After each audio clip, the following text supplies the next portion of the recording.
am is your friendly neighborhood life coach, Sayen. Today is a wonderful day here in the lovely state of South Carolina. I am here with a very special guest, and you will meet him in just a sec. But first, the subject matter of the day. So, as you know, I am an advocate for the specialties when it comes to cancer. My aunt had passed away from stage 4 lung cancer, which also led me to by Tim Sohn be featured in his book called Perspectives on Cancer, Strength and Resilience. It is on Amazon now. You can order it. I don't have any discount codes or anything, so you can find it on Amazon, and you can also find it on Barnes & Noble. I will have to double check. But welcome to this wonderful episode, where it's Healing Beyond Medicine, the Power of Holistic Health in Cancer Survival.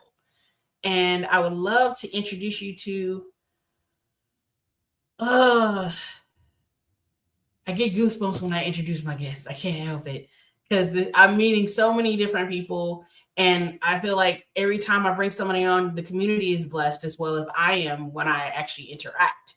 So on today's episode of Shadow Corner, we're joined by someone whose story is not just inspirational, but is transformative. Georges Cordoba. I was like, I messed it up.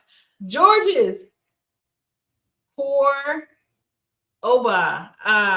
He's going to get me. Is a stage 5 melanoma survivor who battled cancer for 10 years, enduring 10 surgeries and a lifetime-threatening diagnosis that metastasized to his brain. But what began as a fight for survival became a powerful awakening. When pharmaceuticals nearly destroyed his body, Georges turned a natural holistic healing. And 12 years later, he is living proof of what's possible when we align with purpose, wellness, and the power of human spirit. Now, as a holistic health and life coach, functioning nutritionist, and Reiki teacher, and hypnotherapist, our speaker, Georges, helps others reclaim their vital validity and live their best lives. He also is the best-selling author of Beating the Odds and Memoir Chronicle, his holistic, where he listed out like his journey in holistic medicine, as well as like his journey through his cancer survivor journey.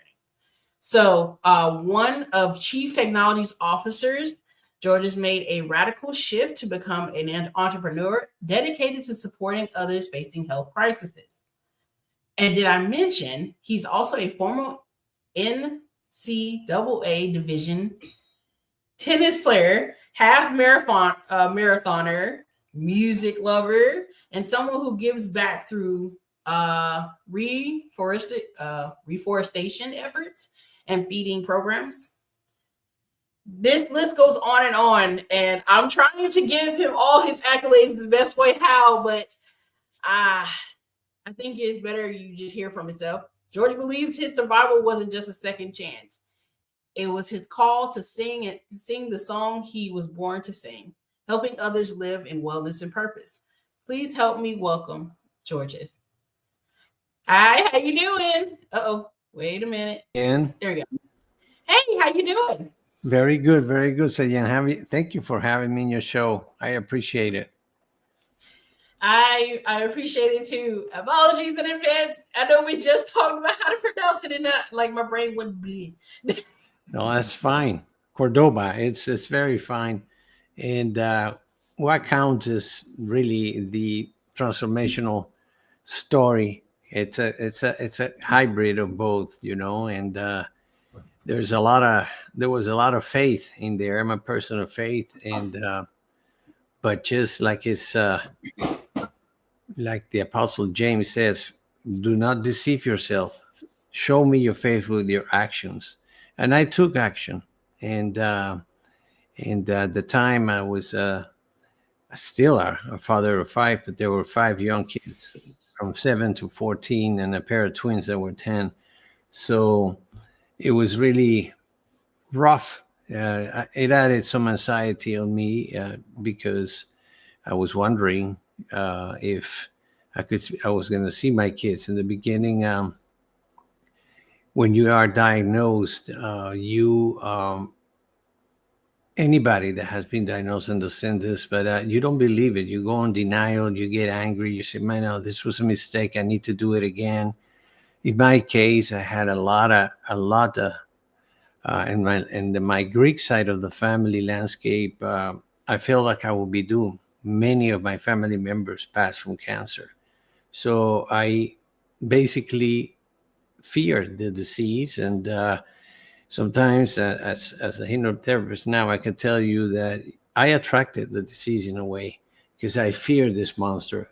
And and the genealogy, I was next in line, either myself or my sister, and I did get my cancer. And but I fought it. I After I went through the emotional roller coaster, I decided, I said to myself, no way, I'm going to be the first family member to survive this monster. I'm going to beat the odds. And I went on my journey. I am going to let you ask me questions. If not, I'm going to take over and tell you the whole story. But um, you're a good host, and you have some questions for me, so we can take it from there, I think. No, you're fine. I would sit here and listen to you all Oh, day. okay. Yeah. So if you want to, and then we can do a little a preface, and then you can ask me questions. So um, there's something that is very interesting in terms of the rules of the mind. There's one that is very strong. The mind goes to what is familiar, even when suffering. And that's what happens to us when we get diagnosed with cancer. The only thing we know, and we are, we're willing to suffer, but the only thing we know is going to an oncologist. There's no option for us in our minds. We were trained to do this. And so I did the same. But so, as you say, and I went through 10 surgeries, or maybe, I don't know, maybe the same number of biopsies. But and I started living a loop where I would thank God for surgeries. If not, I would not be talking to you. But I would have surgery, then treatment, remission, recurrence, surgery, treatment, remission, recurrence. And on year 8 is when I had my metastasis in the brain. I had 8 tumors in my brain, and 2 of them were not operable. However, I did have 4 surgeries, brain surgeries, and they all came really, really. They were successful, and the other 2 other tumors were eradicated with the gamma knife. But the other 2 tumors, and I explained it in my best-selling book. I'll show it to you later. They were not operable, and it was faith, it was prayer, it was going to prayer groups and getting people with the talent of imposing hands, putting their hands in my head. And when I was going to have what ended up my last craniotomy, my last brain surgery, the doctor said they do an MRI every time they're going to do any surgery, but especially in the brain.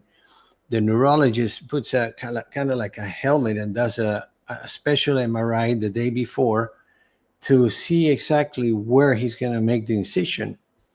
And so um, I went to this prayer group 2 days before that. And I'm not going to say much. I would rather you read it. It's a short book, but it became a bestseller, both in English and Spanish. My first language is Spanish. And he made bestseller in both languages. And so the 2 that were not operable, the doctor came the day of the surgery. They did the MRI on Wednesday. Thursday morning was my operation, and he came with a smile from ear to ear, and he said, "Mr. Cordoba, I have," and my wife was with me, "I have 2 pieces of good news. Which one do you want to hear first?" And I failed to tell you that because of the area of the tumor and in my brain, and that particular one, my fourth one, it was too close to my for the nerve where we have the speech. So they wanted to do kind of like a local anesthesia until they opened and they did a test. If I responded well, they will close me, they will put me to sleep and continue the surgery asleep. So I said, well, they're both good news. Which one is whatever? Give me the first one. He says, well, the thing with this, we had a meeting with other Mayo clinics, and we concluded that you don't have to be awakened. It's far enough. It's not gonna affect your speech, so we can put you to sleep for the 8-10 hours. And I go, and he goes, and the second good news is that the tumors in your back lobe, in the back of my head, that were not operable, they don't show up. So we're gonna have the surgery, and on Friday, the post-surgery MRI, we're gonna, because it could be a false negative, we'll check it out again. And so Friday came up, and guess what? They were gone.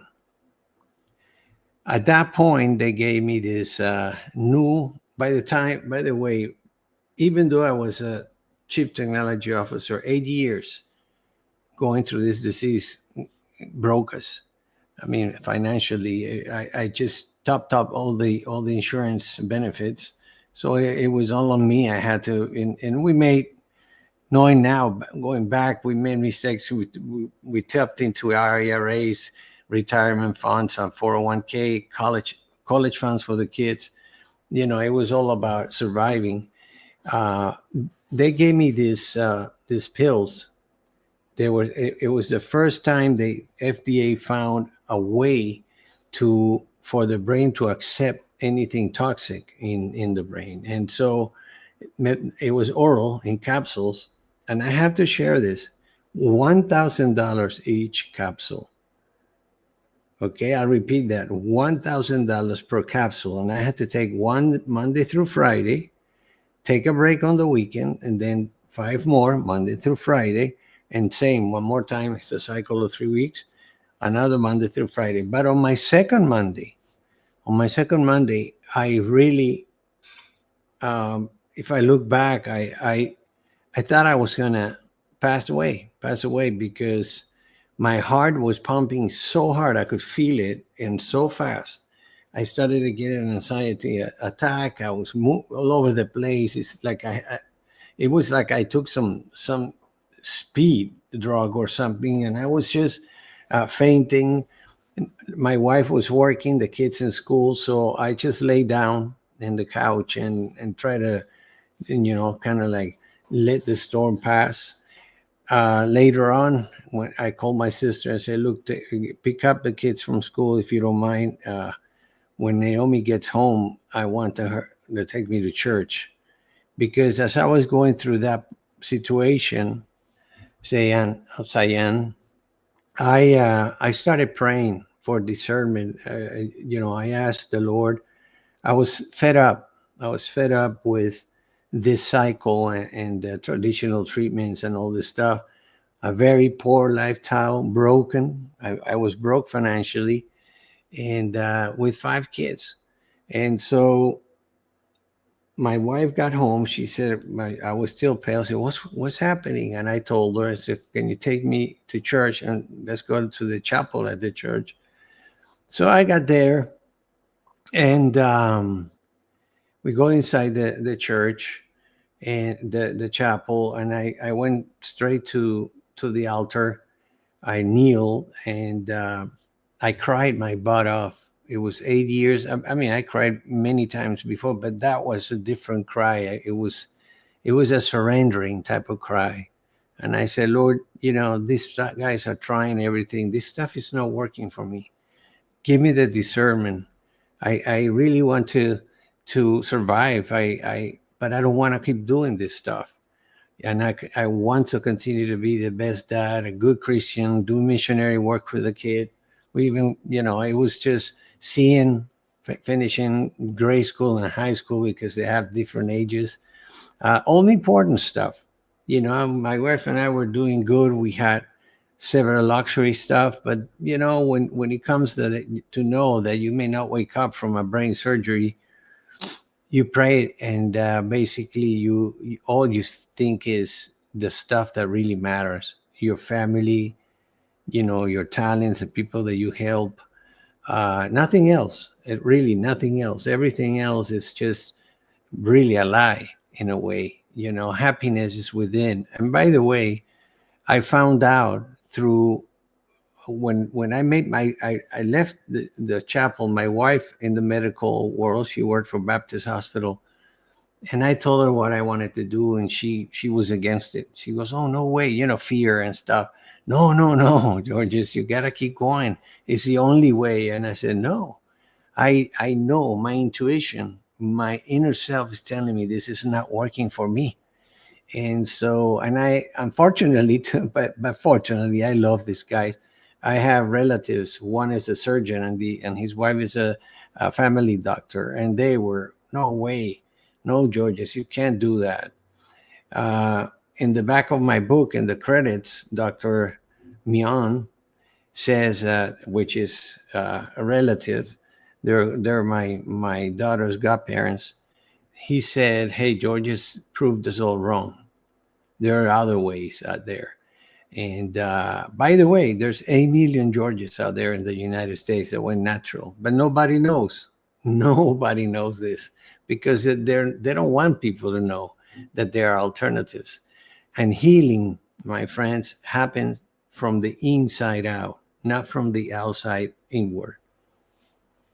So here I am. I became, like you said, a functional nutritionist, a Reiki. I work with energies, Reiki teacher and practitioner, a holistic health coach, and I did a mastery of holistic health, transformational coaching, because it's all about habits and beliefs, and all that. 2 years ago, I got my rapid transformational therapist, which is hypnotism, degree as well, my diploma, and all of this to give more value to my clients.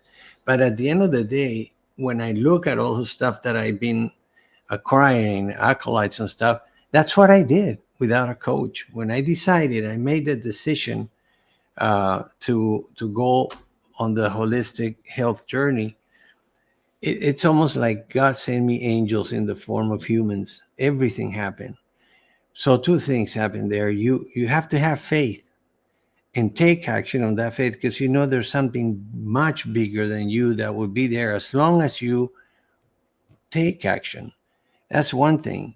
Healing happens. I learned healing happens from the inside out, and then I became an expert. I started. Google was already pretty good, and I seeked, and I found. He who seeks finds, and I found all the components of a holistic being. Which, by the way, say Cyan, um, holistic health is really the way. It's an approach to treat the entire person, their body, emotions, the mind, and the spirit. It's not, as opposed to, hey, let's treat the symptom and the disease. It doesn't work. It does not work. And the other thing is, many people get frustrated, like I was, when you get these recurrences. You get another recurrence. You think, oh man, I beat it. Oh, another one and another one. I had 10 recurrences. But you know what? I stopped having recurrences the moment that I clear my emotional clutter from when I was a child. And here's something that I want to share to you and your audience. I was I was invited to talk in Toronto, Ontario, Ontario, Toronto, in Canada, and Awesome. it was live, and it was also through the internet. We had a panel, and in this panel, one of the speakers was a holistic MD, a real doctor that studied medicine. His story is that he got cancer, and just like everybody else, what is familiar? Hey, man, okay, we're going to take all the side effects, all this stuff, but that's the only hope we have. He had the same thing in the mind, because 9 out of 10 people were like that. So 3 years into his journey, he's seeing no improvement. He gets recurrences. The chemo is really not helping at all, and so he started exploring alternatives out there, and he realized that he had to work on his holistic being, mind, body, emotions, and spirit. And he said something that was interesting, and then I looked it up. I don't just listen to it, but he did say that all chronic diseases are emotional, because emotions, when you remember stuff, or they produce cortisol, they produce acidity in your body. That's one of the reasons we get sick, because we have acidity in our bodies. The other thing that is very interesting, when I decided to go natural, a naturopath told me that all disease, and I looked at it, you can look this up, all chronic disease, without exception, they start in a body that is acidic, that is inflamed tissues. No question about it. And we do that to us. We're not born with an acidic body. We grow up, okay. Later on is when we're starting with stress, we're in a hurry, we live in a noisy world, we eat fast. And so there's so many things that I actually explain and through my program, and people say, man, I kind of knew that. Yeah. It's simple, but it's not easy. But we have to make some changes in order to prevent being part of the numbers that the US have right now. And I'll share really quick. Okay. 48%, 48% of US adults have one or two chronic diseases right now. Almost half our nation. One or two men will have cancer in their lifetime. 1 or 3 women will have cancer in their lifetime. 33% of our nation is obese. And if we continue this trend, by 2030, around the corner, half US adults will be obese. So what do we call the healthcare? We're in really, we're a sick nation. That's why we lost so many people in COVID. And I'm telling you, uh, you know, things can be reversed, but people need to be aware that these things are there for their take. Otherwise, people that are just not caring about their lifestyle or whatever, they don't sleep well, they eat too much at the end of the day. So the body, instead of at night restoring and detoxing, is still doing digestion of that meal at night. So I don't want to go to too many things, but one thing that is very important, and is really where everything starts, take note of this, my friends. It's all disease at the end of the day start in our gut, right in our stomach. Why? As a nutritionist, and I actually specialize in the digestive tract, 25% of for your nutrition and digestion is what you eat. 75%, and I say it again, 75% is who we are when we're eating. The average American, instead of chewing 23 times, 22, depending on the food, we chew 6 times before we swallow. So the stomach receives unprocessed foods, and that doesn't work. The stomach is not designed for that. So what does it do? It sends everything to fat, and that fat with time becomes acidic. So it's a vicious cycle. And and for anybody that doesn't know, your digestion starts in your mouth. You need to chew enough time so your saliva enzymes process the food, so the stomach knows what to do. And here's the problem: because you ate too fast and you're in a hurry, whatever, and the stomach did not do the process, you didn't get the nutrients you needed in your body. So half hour later, you're hungry again. And there you go again, and you eat very fast. And then there you go, until at one moment in your life, the body will certainly send you a medical bill.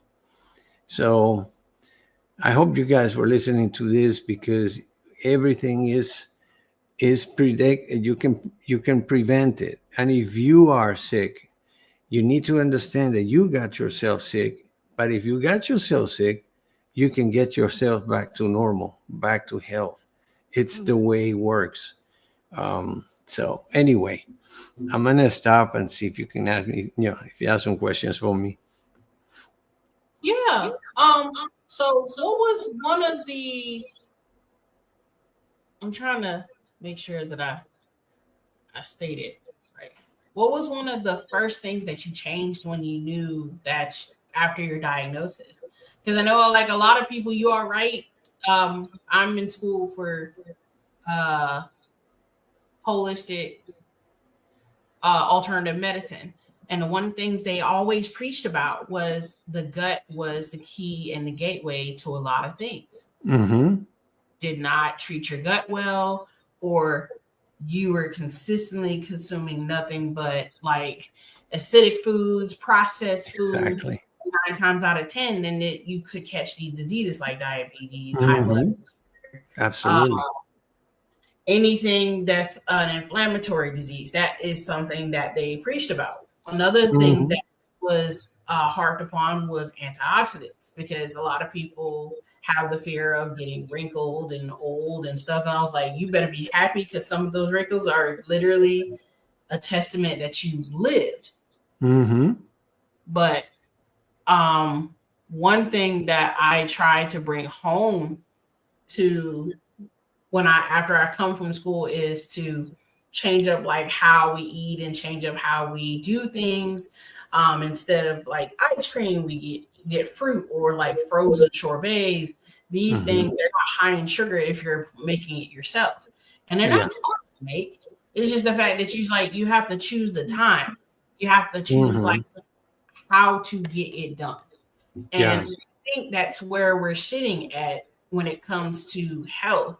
We're so used to convenience. And this is something my instructor used to say. He's like, we're so used to Mm-hmm. convenience that sometimes we opt out for the convenient option because it's faster. Because again, we do, like you said, we do live in a fast-paced society where it's hustle hard, get things done. Yeah. But then when it gets time for us, our check engine light for ourselves goes off with the burnout, the what is it? Yeah. The correct term for it.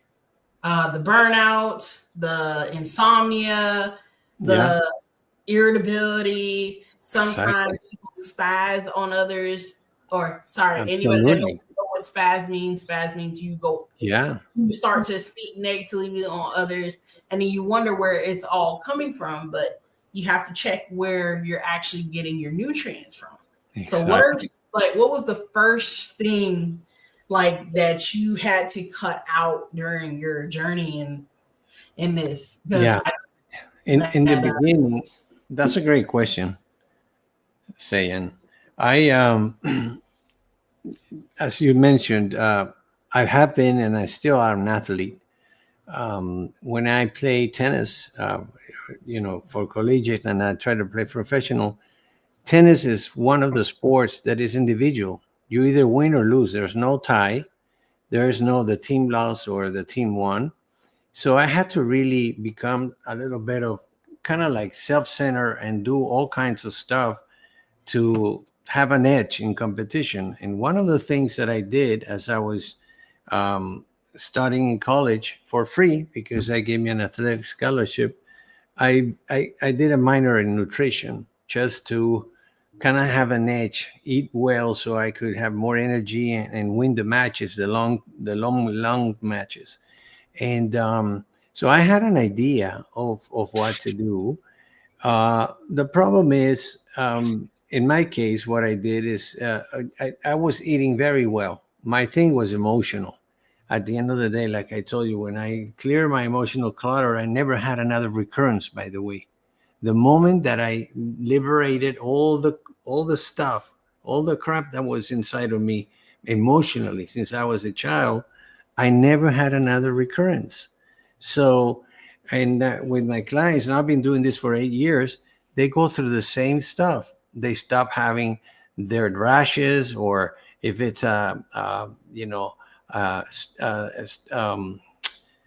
any type of cancer, when we clear the clutter, the emotional clutter, and we bring our bodies back to a balanced pH, it's not alkaline or not acidic, disease cannot grow there. So you don't get sick. But if you are sick, when you work on these two elements that I told you, emotional and your on your nutrition, aiming for a balanced pH, if you are sick, what you do in balancing your pH is you taking the acidity, which is the environment that any chronic disease strives to live in. So you are yourself, without anything else, you are really diminishing the disease until they cannot be there because there's no environment to grow. No refined sugars, all the stuff that is acidic. By the way, I'm going to give you and your audience a link so they can get down an ebook that I wrote based on what I learned with this naturopath. It's called A Balanced pH and Your Health.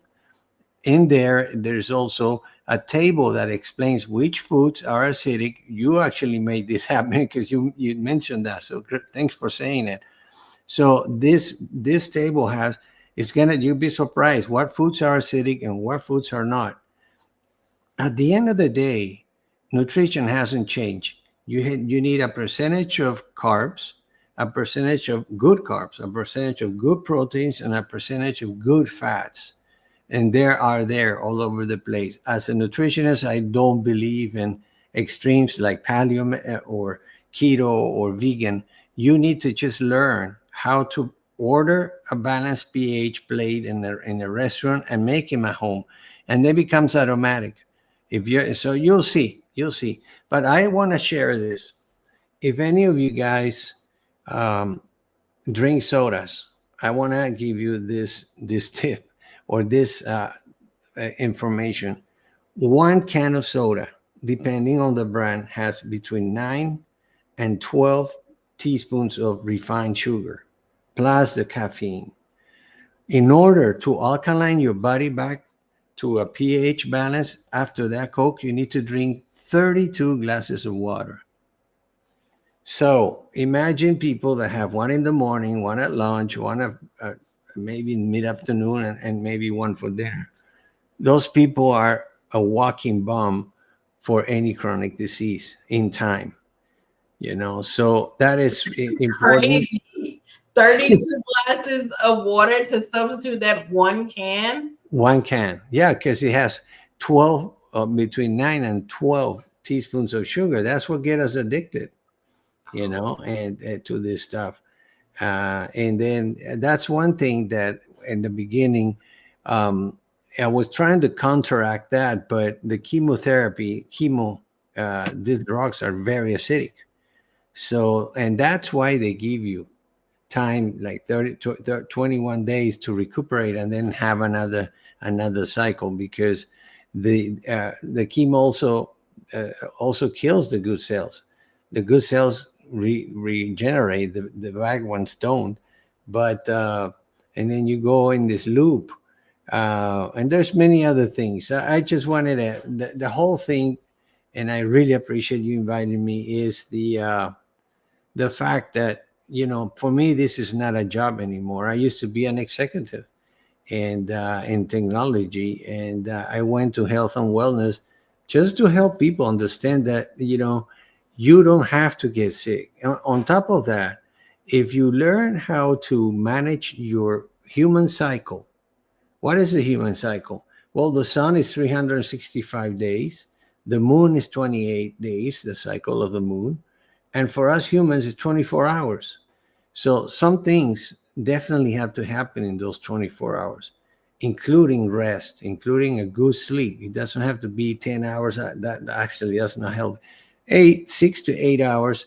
And eating, whatever you eat, even if it's a very healthy and light meal, try to eat it 2 hours before you go to bed. So when you go to bed, your digestion and energy for digestion is done.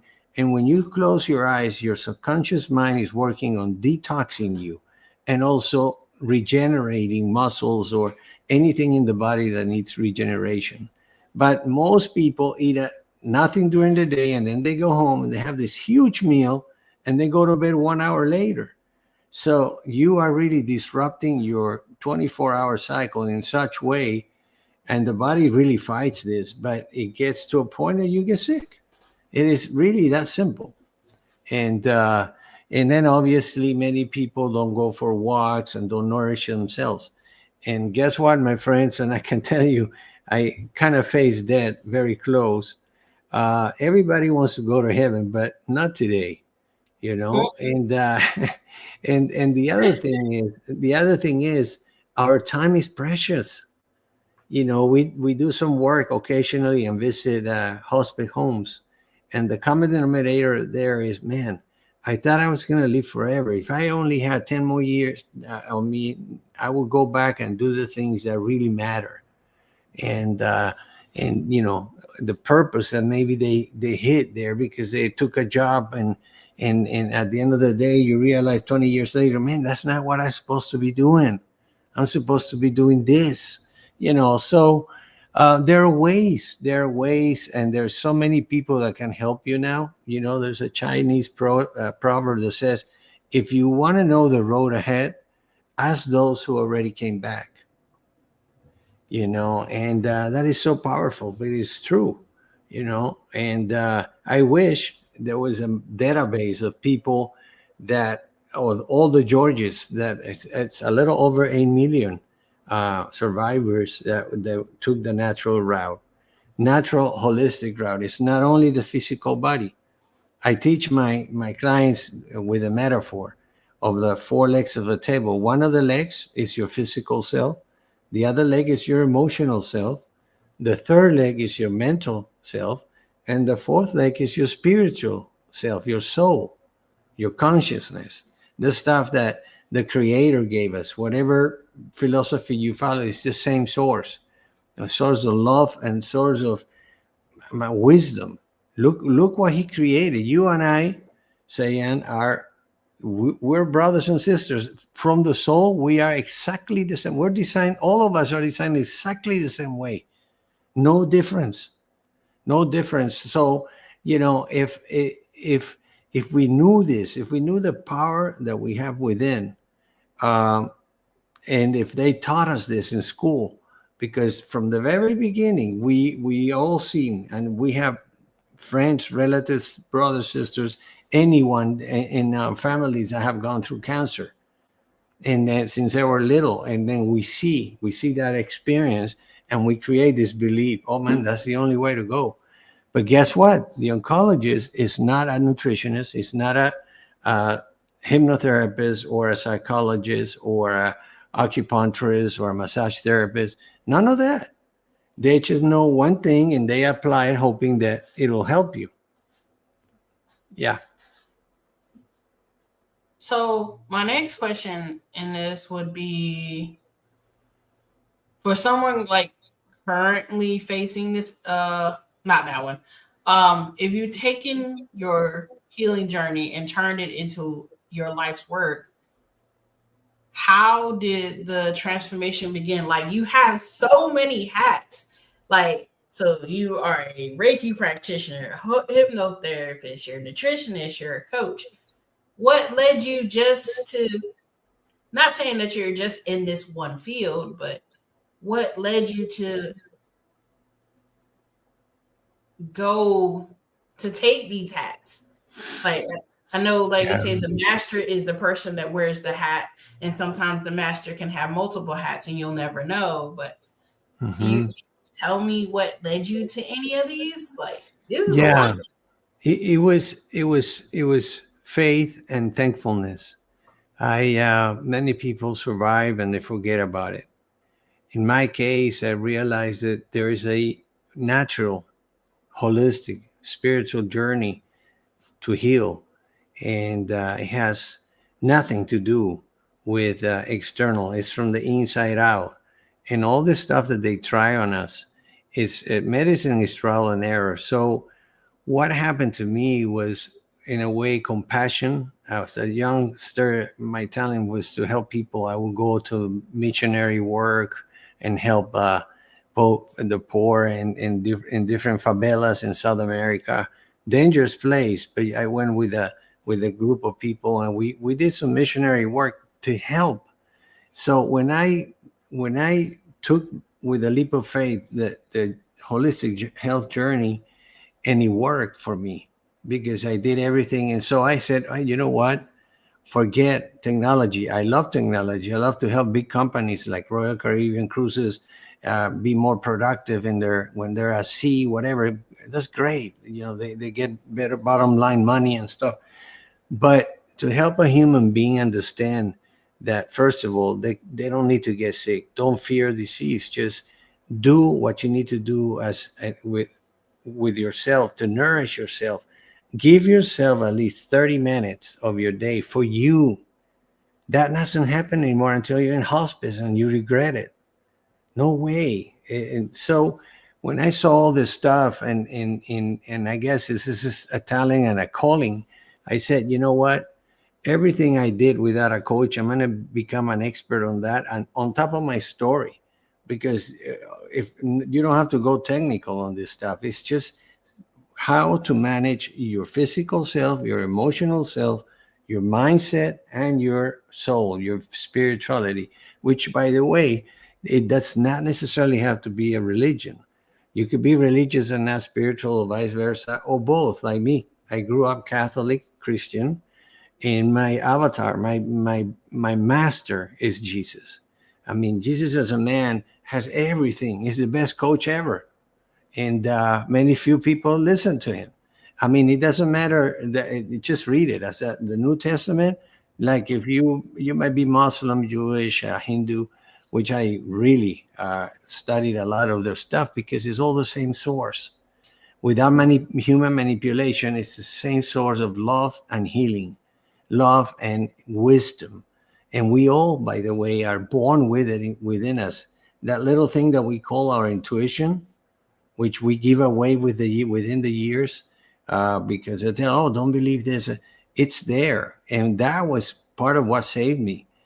This something inside was telling me this is not working for you, and I always said to myself, I'm not gonna play the patient role, and I'm not. I'm not. It doesn't make sense, Lord. You give me 5 beautiful children, and now you're taking me. I felt if for you there are Christian like Job, somebody that was really serving God and he got sick and he couldn't get out of it for a long time. That was me, 10 years. Anyway, yeah, I do have a session now in a few minutes at 11 my time. But if you have another question, I would love to answer it. And again, I'm so grateful that you invited me uh, to Okay. share with you. So, this is you've answered literally all my questions. Um, so my next question would be, finally, if you could leave our listeners with one truth about transformation, what would it be? Especially when it comes to health, when it comes to like uh anything. Because usually I ask at the end of each episode if you could give advice to your Mhm. yourself, what would Yeah. you say? Two things. Number one, healing occurs when you dare yourself to check out the unknown. We already know where to go, even if we're suffering. We go but the healing process really starts from within when you dare yourself to explore the unknown. It's not, once you explore it, it's not scary because it's not familiar, it tends to be scary. But once you take your step out of that comfort zone, you'll be up for surprises. The second thing and the final thing is this, my friends: no one will believe in you until you believe in you. I And love God that. bless you all. Yes. Well, thank you, Mr. Georges. We will see you again. I'm going to take you. I hope that you continue to be in good health and that Amen. you continue to bless us with your story.